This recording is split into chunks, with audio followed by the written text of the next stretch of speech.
Muy bien, pues hace escasamente 5 minutos hemos participado del pan y del vino de la mesa del Señor, como hacemos también todos los domingos, y lo hacemos porque es un mandamiento del Señor, en obediencia a ese mandamiento del Señor, ya que es una de las dos ordenanzas que el Señor Jesús instituyó a su iglesia, junto con el bautismo, que es la otra.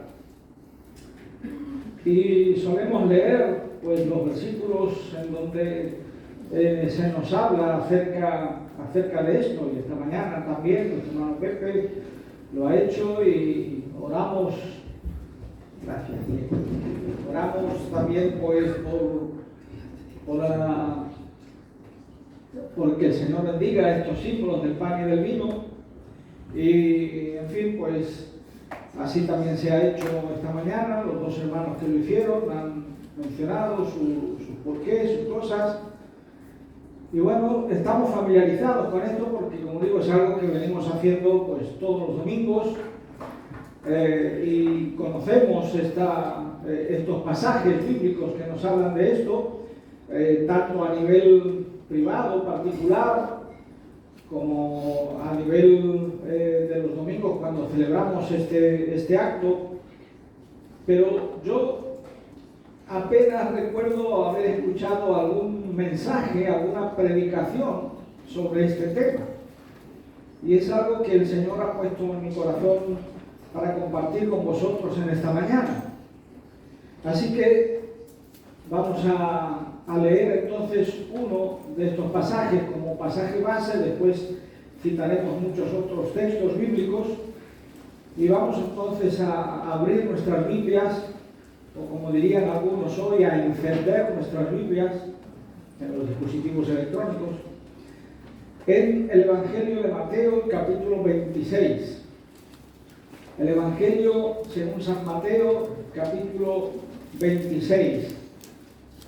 Y para hablar de esta mesa del Señor, de este pan y de este vino, tenemos también que remontarnos un poco atrás en la historia para tener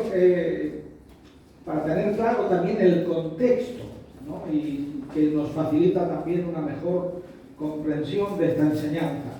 Así que leemos Mateo 26 a partir del versículo 17, que dice así: el primer día de la fiesta de los panes sin levadura, vinieron los discípulos a Jesús diciéndole: ¿dónde quieres que preparemos para que comas la Pascua?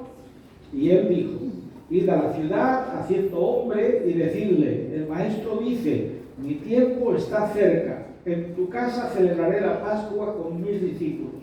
Y los discípulos hicieron como Jesús les mandó y prepararon la Pascua.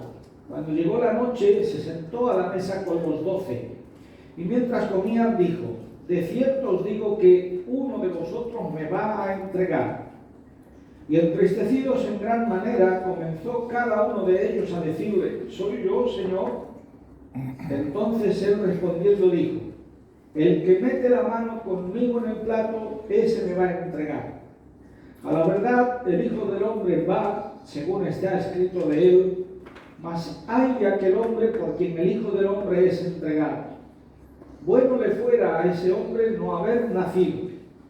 Entonces, respondiendo Judas, el que le entregaba, dijo: ¿soy yo, maestro? Le dijo: tú lo has dicho. Y mientras comían, tomó Jesús el pan y bendijo y lo partió y dio a sus discípulos y dijo: tomad, comed, esto es mi cuerpo. Tomando la copa y habiendo dado gracias, les dio diciendo: bebed de ella todos, porque esto es mi sangre del nuevo pacto, que por muchos es derramada para remisión de los pecados. Y os digo que desde ahora no beberé más de este fruto de la vid, hasta aquel día en que lo beba nuevo con vosotros en el reino de mi Padre. Bueno, el primer versículo de este pasaje que hemos leído nos retrotrae a los tiempos de Israel en el Antiguo Testamento, cuando estaba allí en Egipto, todavía siendo esclavo en Egipto, justo al momento, a los pocas horas antes de partir, de salir de Egipto, ¿no? Cuando Jehová les instituyó la celebración de esta fiesta de la Pascua. Dice, el primer día de la fiesta de los panes sin levadura. Esta es una fiesta, los panes sin levadura. Vinieron los discípulos a Jesús diciéndole, ¿dónde quieres que preparemos para que comas la Pascua? Esto es otra fiesta. Es más, la Pascua es la primera de las 7 fiestas que Jehová le instituyó a su pueblo Israel, y a continuación venía la fiesta de los panes sin levadura. Pero como no había intervalo de tiempo entre medio de las dos, sino que eran las dos seguidas, en la Pascua era un día, el día 14 del mes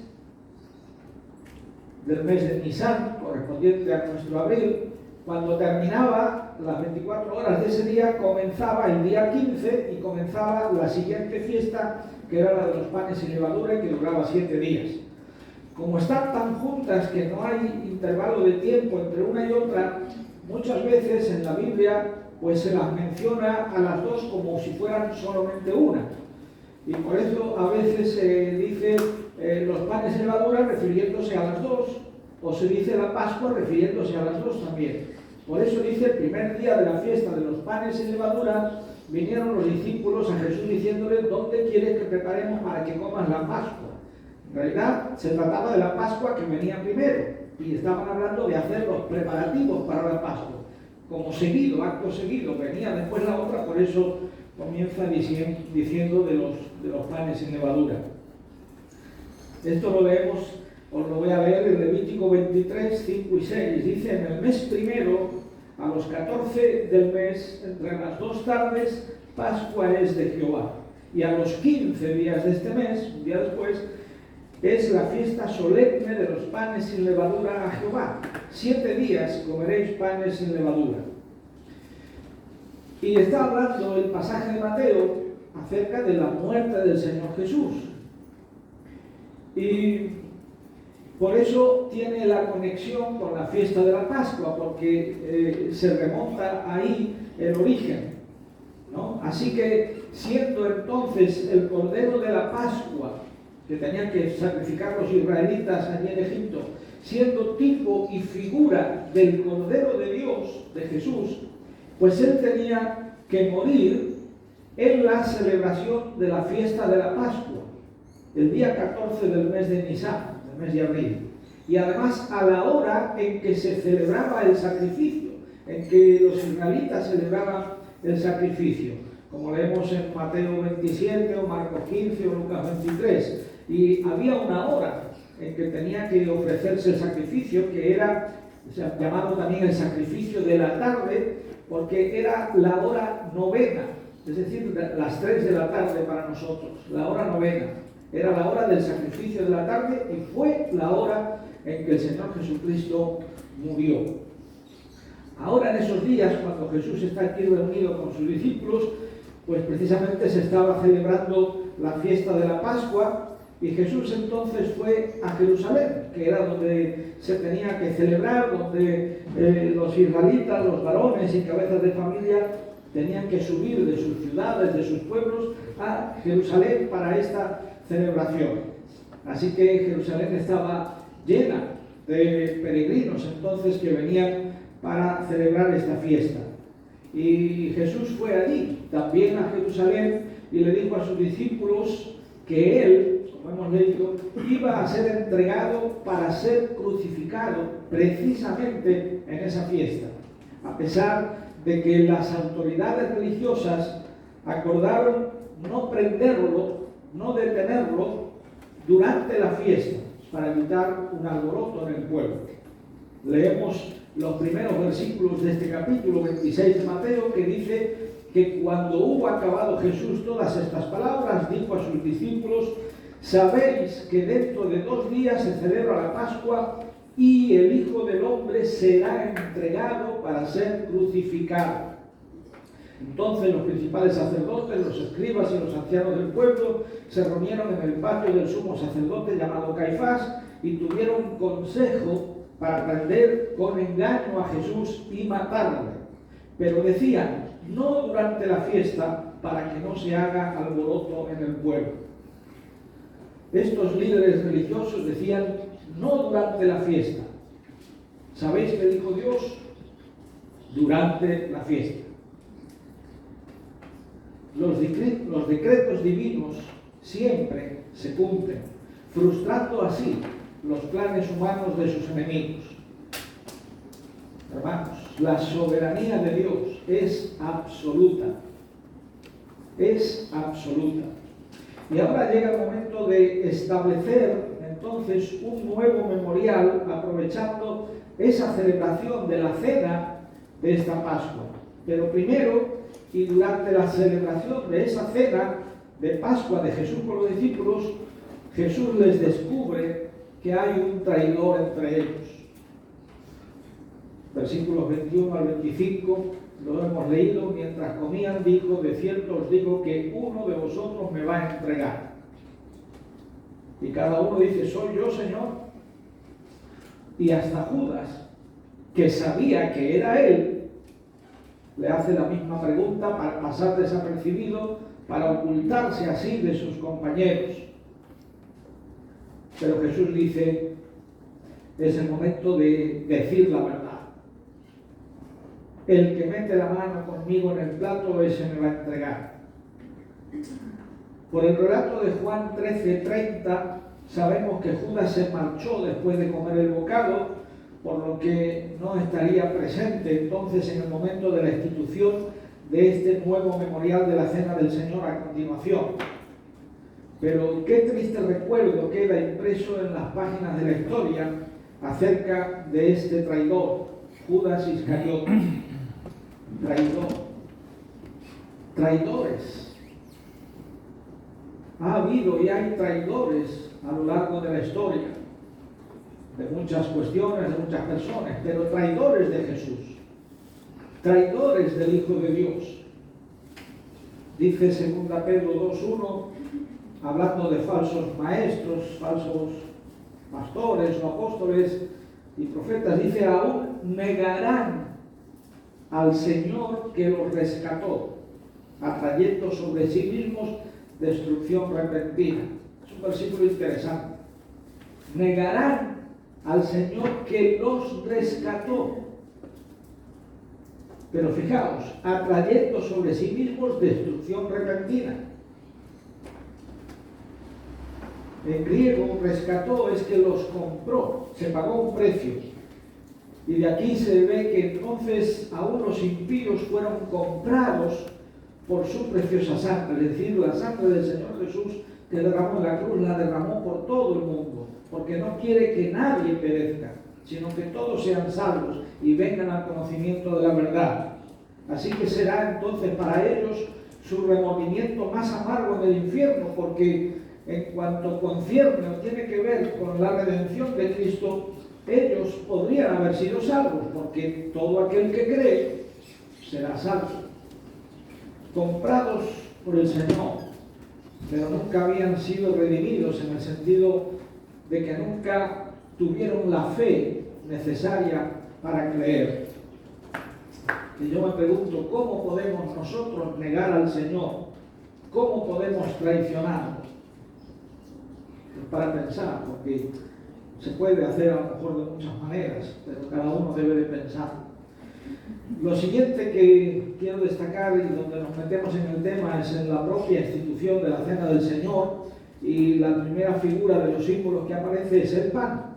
Versículo 26, y mientras comían, tomó Jesús el pan y bendijo y lo partió y dio a sus discípulos y dijo, tomad, comed, esto es mi cuerpo, no este, su cuerpo era su cuerpo, eso era pan. En Juan 6:53 Jesús dijo, si no coméis la carne del Hijo del Hombre y bebéis su sangre, no tenéis vida en vosotros. Porque en otro lugar también dice, mi carne es verdadera comida y mi sangre es verdadera bebida. Pero como sabéis, no se trata de comer y beber físicamente su carne y su sangre, sino que es una metáfora para referirse al simbolismo espiritual. Y comer su sangre entonces, comer y beber físicamente o comer y beber su sangre no es un acto ritual, como algunos pueden pensar, sino que es un mandamiento que nosotros obedecemos porque es un memorial, es para hacer memoria del Señor. Y así como los alimentos que comemos en nuestra vida diaria, almorzamos, que cenamos, etcétera, los alimentos que tomamos se vuelven una parte integrante de nuestro cuerpo y finalmente lo constituyen, ¿no? Porque ahí absorbemos los nutrientes, las vitaminas, etcétera, etcétera. Así también nuestra alma debe, por la fe, la inteligencia y el corazón, captar lo que significa la obra de Cristo en la cruz y aceptarla por completo. Si bien es un acto que se ha cumplido una sola vez para siempre en el día de nuestra conversión, no tenemos que convertirnos todos los días, ¿no? Sino que un día fue el día de nuestra conversión para tener la vida, pero es también una acción continua llevada a cabo por el Espíritu Santo dentro de nosotros para permanecer en Él, para permanecer en Él. Y el versículo entonces 26 de Mateo 26 dice: mientras comían, porque estaban cenando, estaban celebrando la cena de la Pascua. Entonces, mientras la estaban celebrando, mientras estaban cenando, mientras estaban comiendo, tomó Jesús el pan. Los discípulos estaban celebrando y comiendo la cena de la Pascua, y mientras comían, o más bien hacia el final de la comida, Jesús dio un giro místico y simbólico a todo, tomando de repente el pan y el vino y presentando cada uno de estos dos símbolos, de estos dos elementos, a sus discípulos como un cuadro de su muerte y una promesa de su vuelta. Jesús instituyó entonces el nuevo sacramento o pacto que iba a sustituir al antiguo, de manera que el Señor vinculó estrechamente la Pascua y la cena del Señor. El sacrificio del Cordero de la Pascua con el sacrificio de sí mismo, que era el Cordero de Dios. Jesús transformó la última Pascua en la primera cena del Señor. Los elementos esenciales, el pan y el vino, ya estaban en la mesa, porque estaban cenando, como parte de la comida de la Pascua. Pero Jesús los revistió de un nuevo significado. Aquí la enseñanza de algunos o de algunas religiones sobre la transubstanciación no tiene ninguna base bíblica, porque el pan no se convirtió en el cuerpo del Señor, ni el vino se convirtió en su sangre. Su cuerpo estaba allí delante de sus discípulos, siguió estando, y su sangre dentro de él.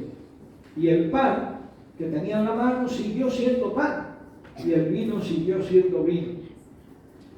El pan como símbolo entonces representa el cuerpo del Señor Jesús ofrecido por nosotros. El segundo elemento entonces es el vino. Versículo 27, tomando la copa y habiendo dado gracias, les dio diciendo: bebed de ella todos, porque esto es mi sangre del nuevo pacto, que por muchos es derramada para remisión de los pecados. Y os digo que desde ahora no beberé más de este fruto de la vid hasta aquel día en que lo beba nuevo con vosotros en el reino de mi Padre. La copa contenía el fruto de la vid, que a su vez era símbolo de la sangre del nuevo pacto. Y en 1 Corintios 10:16 dice Pablo: la copa de bendición que bendecimos no es la comunión de la sangre de Cristo. El pan que partimos no es la comunión del cuerpo de Cristo. Se trata entonces de una participación por fe del Espíritu, del carácter, del sufrimientos, de gloria y salvación de Cristo.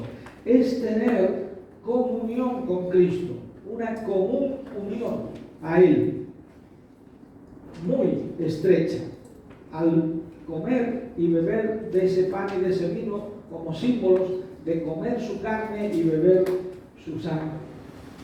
son reflejados por estos símbolos del pan y el vino. Así que la comunión del cuerpo de Cristo, la unión común de cada uno de los creyentes, se expresa precisamente participando de la cena del Señor. Se expresa participando de la cena del Señor. Cuando Cristo habla de la copa, pues lógicamente no se refiere a la copa en sí mismo, ni que es un recipiente nada más, sino que por supuesto se refiere al vino contenido en ella. Y por eso dice: bebed de ella todos, porque esto es mi sangre. No la copa, sino el vino.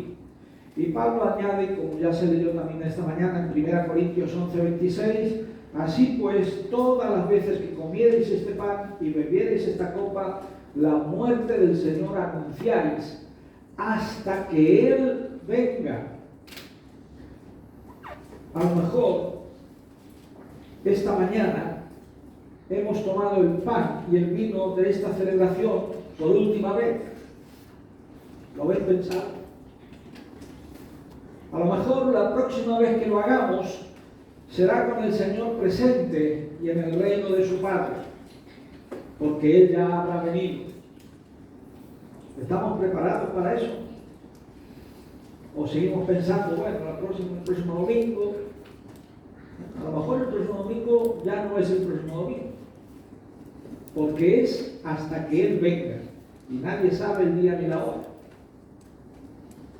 El propósito de todo esto: su sangre es derramada, como dice el texto, para perdón, para remisión de los pecados, como dice el versículo 28, de manera que el vino que bebemos es símbolo de su sangre derramada por nuestros pecados, con el fin de que por medio de la fe fuesen perdonados.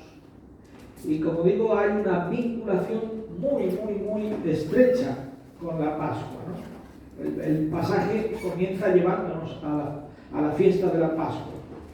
Ahora fijaros, el pan es símbolo del cuerpo de Cristo.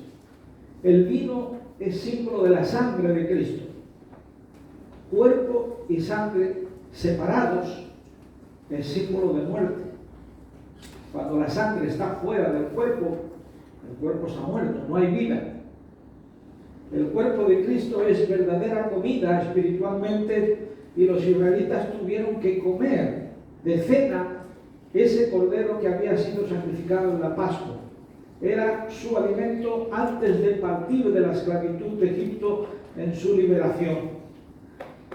Y la sangre de Cristo es verdadera bebida. Espiritualmente también los israelitas tuvieron que rociar con la sangre del cordero que había sido sacrificado en la Pascua los dinteles de las puertas de sus puertas, las puertas de sus casas, para ser librados de la muerte en sus primogénitos.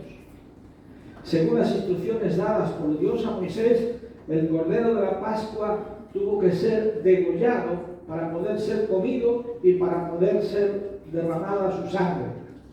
Y Cristo, el Cordero de Dios, tuvo que ser colgado en una cruz para poder derramar su sangre, para librarnos de la muerte eterna por causa de nuestros pecados. Porque esto es mi sangre del nuevo pacto, que por muchos es derramada para remisión de los pecados.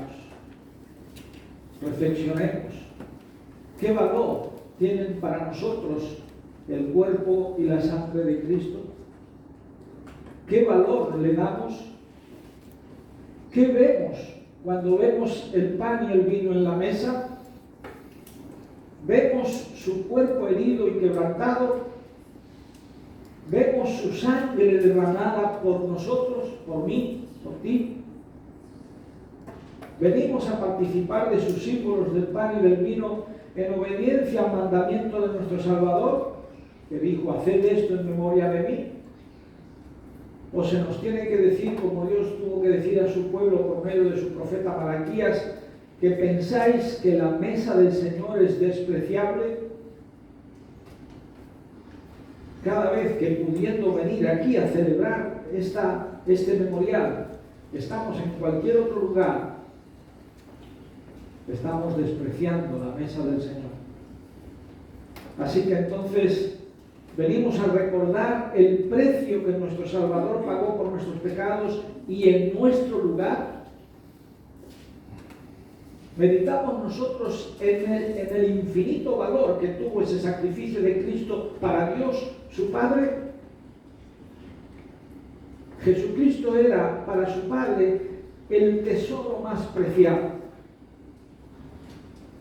Y Él se desprendió de su Hijo allí en la gloria en el cielo para enviarlo a este mundo, preparándole un cuerpo para que pudiese venir a este mundo, entrar en este mundo, encarnándose con el fin de poder dar su vida para nuestro rescate, para nuestra salvación. Cuando alguien te da un regalo, más o menos dependiendo del valor que tenga ese regalo, tú puedes también saber un poco del valor que tú puedes tener para la persona que te hace el regalo. Si te hace un regalo costoso, pues entiendes que esa persona te tiene un gran aprecio, ¿no? Dios nos dio el tesoro mayor que tenía. No se lo reservó para sí, sino que nos lo dio a nosotros siendo enemigos suyos, pecadores. ¿Cuánto valemos entonces nosotros a los ojos de Dios, que nos ha dado su regalo más precioso? Nos damos cuenta entonces del infinito amor del Padre hacia nosotros al darnos lo que más valía para Él. Como digo, son reflexiones que nos tenemos que hacer. Seguimos avanzando. El versículo 28 dice: porque esto es mi sangre del nuevo pacto. En los 4 relatos de los evangelios se establece una relación entre la sangre de Cristo y su pacto, como Diego también decía en la oración. Como lo relatan Mateo y Marcos, Jesús dijo: mi sangre del pacto. Y la expresión se remonta a Éxodo 24, 7 y 8, que dice: y tomó el libro del pacto Moisés y lo leyó a oídos del pueblo, el cual dijo: haremos todas las cosas que Jehová ha dicho y obedeceremos. Entonces Moisés tomó la sangre y roció sobre el pueblo y dijo: he aquí la sangre del pacto que Jehová ha hecho con vosotros sobre todas estas cosas. Pero notemos una pequeña diferencia, pequeña gran diferencia. Moisés le dijo al pueblo: he aquí la sangre del pacto. Jesús dijo: esto es mi sangre. No dijo: esto es la sangre.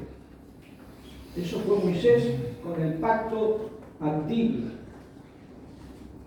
los mandamientos del Señor para su pueblo. Jesús dice: esto es la sangre, mi sangre del nuevo pacto.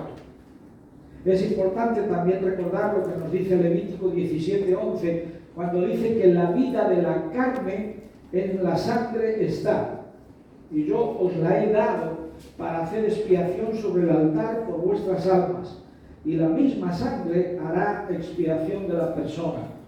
Y Hebreos 9:22 añade: sin derramamiento de sangre no hay remisión o no hay perdón de pecados. Por lo tanto, no hay ningún pacto. Sin derramamiento de sangre no hay ningún pacto, no hay ninguna relación especial de amistad entre Dios y su pueblo.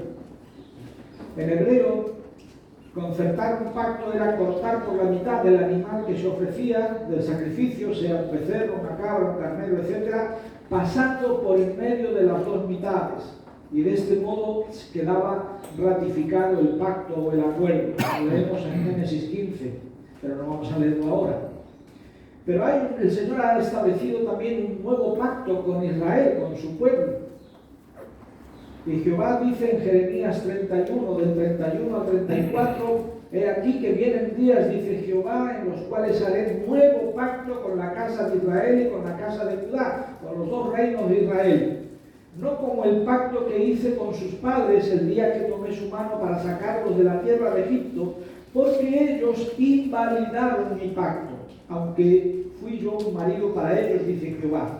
Pero este es el pacto que haré con la casa de Israel después de aquellos días, a un futuro, dice Jehová. Daré mi ley. ¿Cuál es el pacto? daré mi ley en su mente y la escribiré en su corazón. Y yo seré a ellos por Dios y ellos me serán por pueblo. Y no enseñará más ninguno a su prójimo, ni ninguno a su hermano, diciendo, conoce a Jehová, porque todos me conocerán. Todo aquel que entre en el reino de su Padre el día que el Señor venga a establecerlo, será porque pertenece a Jehová. Todos los que lo han rechazado serán juzgados y eliminados antes de entrar en ese reino. Por eso dice, todos me conocerán, desde el más pequeño de ellos hasta el más grande, dice Jehová, porque perdonaré la maldad de ellos y no me acordaré más de su pecado. Es un nuevo pacto escrito en sus mentes y en sus corazones. Y es un pacto incondicional. No, el pueblo no tiene que cumplir ninguna condición para este pacto, porque es un pacto de gracia. Dice Oseas 14:4, yo sanaré su rebelión, los amaré de pura gracia, porque mi ira se apartó de ellos. El otro pacto, el primero, era un pacto condicional hacia el pueblo obedecía. Pero en el momento en que el pueblo dejaba de obedecer, Dios ya no estaba obligado a cumplir su parte del pacto.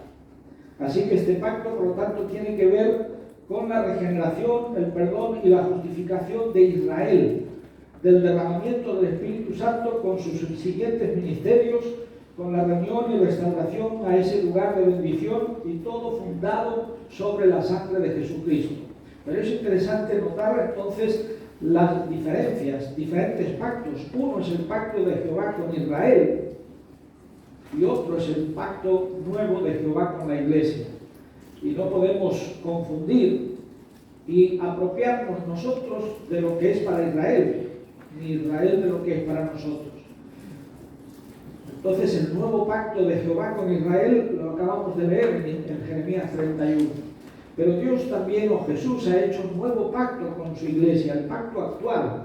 El nuevo pacto de Dios con la iglesia, siendo diferente, sin embargo tiene un elemento común con el nuevo pacto con Israel, y es precisamente la sangre derramada de Cristo en su sacrificio sobre la cruz.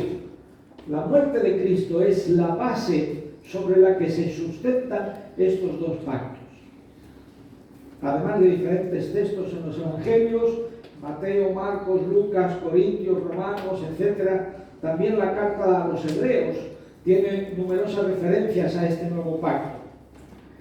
Dice Hebreos 9:15, así que por eso es mediador de un nuevo pacto, para que interviniendo muerte para la remisión de las transgresiones que había bajo el primer pacto era bajo la muerte de los corderos, de los becerros, etc. Pero en el nuevo pacto también tuvo que intervenir la muerte del Cordero de Dios, del mismo Señor Jesús, para que por medio de este pacto nuevo los llamados reciban la promesa de la herencia eterna. Siendo pues beneficiarios de este nuevo pacto, sellado con la preciosa sangre de Cristo, hemos de cumplir entonces con nuestra parte del pacto. ¿De qué manera? Viviendo en santidad. Viviendo en santidad. Dice 1 Corintios 5, 7 y 8, limpiaos pues de la vieja levadura, que como sabéis es símbolo del pecado, para que seáis nueva masa, sin levadura como sois, porque nuestra Pascua, que es Cristo, ya fue sacrificada por nosotros. Así que celebremos la fiesta, no con la vieja levadura, ni con la levadura de malicia y de maldad, sino con panes sin levadura, de sinceridad y de verdad. Yo he puesto por título a este mensaje precisamente esta frase: celebremos la fiesta. Celebremos la fiesta. El tiempo de hacer fiesta para nosotros, metafóricamente, es decir, viviendo una vida cristiana gozosa en la obra realizada por Cristo, que corresponde a la Pascua de los judíos, pero no está limitado, como en su caso, a ninguna estación del año, a ningún mes, etc., sino que es para todo tiempo, porque los beneficios del sacrificio de nuestro Cordero Pascual fue consumado una vez y para siempre. Los israelitas tenían que estar repitiendo continuamente los mismos sacrificios, pero el sacrificio de Cristo fue hecho una vez y para siempre porque fue perfecto, se extiende entonces a todo el tiempo de nuestra vida aquí, en esta dispensación cristiana, y en ningún tiempo se debe entonces admitir tampoco la levadura de maldad. Tenemos que vivir entonces sin pecado en nuestra vida, las vidas de santidad, cuyo proceso, sabéis, lo comenzó el Espíritu Santo el día que nos convertimos y lo sigue haciendo hasta que estemos en la presencia del Señor en su nuevo reino. Y también en este nuevo pacto, también el Señor habla de un vino nuevo. Versículo 29, os digo que desde ahora no beberé más de este fruto de la vid hasta aquel día en que lo beba nuevo. No dicen que lo beba de nuevo, sino en que lo beba nuevo con vosotros en el reino de mi Padre. Es un nuevo fruto, es en el reino de mi Padre. ¿Cuál fruto? Pues ya no es vino, porque no hará falta más como memorial de su sangre derramada. Es el fruto del gozo y de la alegría de la reunión y comunión de todos los creyentes que componen el reino de mi Padre, como dijo Jesús. Así que vemos que la comunión no solamente apunta hacia atrás a lo que Cristo hizo por nosotros, sino que también apunta hacia adelante a lo que Él todavía habrá de significar para nosotros. Beber vino nuevo en el reino de mi Padre, seguramente entonces tenemos que interpretarlo como un símbolo de esa gloriosa reunión y las festividades sin fin que les esperan a los hijos de Dios en la vida venidera. Sí, habrá fiesta y habrá festividades en ese reino de mi Padre que el Señor instalará en esta tierra, en el reino milenial. Fijaos lo que dice Isaías 25:6. Y Jehová de los ejércitos hará en este monte a todos los pueblos banquete de manjares suculentos, banquete de vinos refinados, de gruesos tuétanos y de vinos purificados. ¿Veis? Parecen las fiestas en el reino de mi Padre, con vinos refinados y purificados. Hermanos, qué gloria nos espera. Nosotros estaremos allí. Nosotros vendremos con Cristo para reinar con Él en su reino, como nos dicen pasajes como 1 Tesalonicenses 4, al final 2 Timoteo 2 o Apocalipsis 20. Así que como conclusión, celebremos la fiesta. Teniendo en cuenta todo lo que hemos visto hasta aquí, se nos dice, celebremos la fiesta. No nos quedemos en casa, pero además espiritualmente celebremos la fiesta cada día de nuestra vida. Pero fijaos, 1 Corintios 5, 7 y 8 dice, limpiaos pues de la vieja levadura para que seáis nueva masa. Porque Cristo, que es nuestra Pascua, ya fue sacrificado por nosotros, así que celebremos la fiesta. No nos olvidemos de esto. Celebremos la fiesta. Además es un mandamiento, una orden. Celebremos la fiesta. No con esa vieja levadura, habiendo pecado en nuestras vidas sin confesar o sin perdonar, sino que, como nos dice 1 Juan 1:9, que si confesamos nuestros pecados, Él es fiel y justo para perdonar nuestros pecados y limpiarnos de toda maldad. Así que tenemos que venir a celebrar la fiesta, pero en las debidas condiciones, limpios de pecado por ese sacrificio perfecto de Cristo, para no comer y beber juicio sobre nosotros. Como Pablo advierte en 1 Corintios 11, 27 al 29, de manera que cualquiera que comiere este pan o bebiere de esta copa del Señor indignamente será culpado del cuerpo y de la sangre del Señor. Por tanto, pruébese cada uno a sí mismo, hágase un análisis de su vida y coma.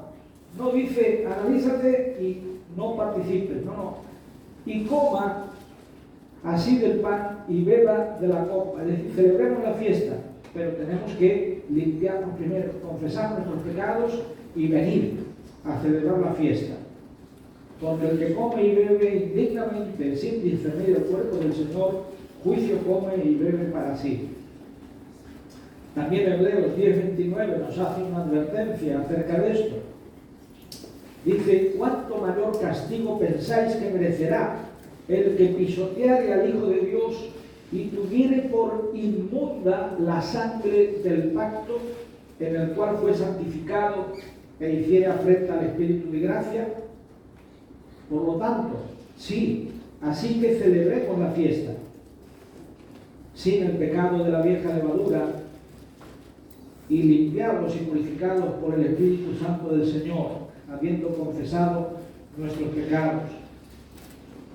La palabra sinceridad expresa literalmente algo que bajo la luz del sol, bajo los rayos del sol, se encuentra puro y sin adulteración.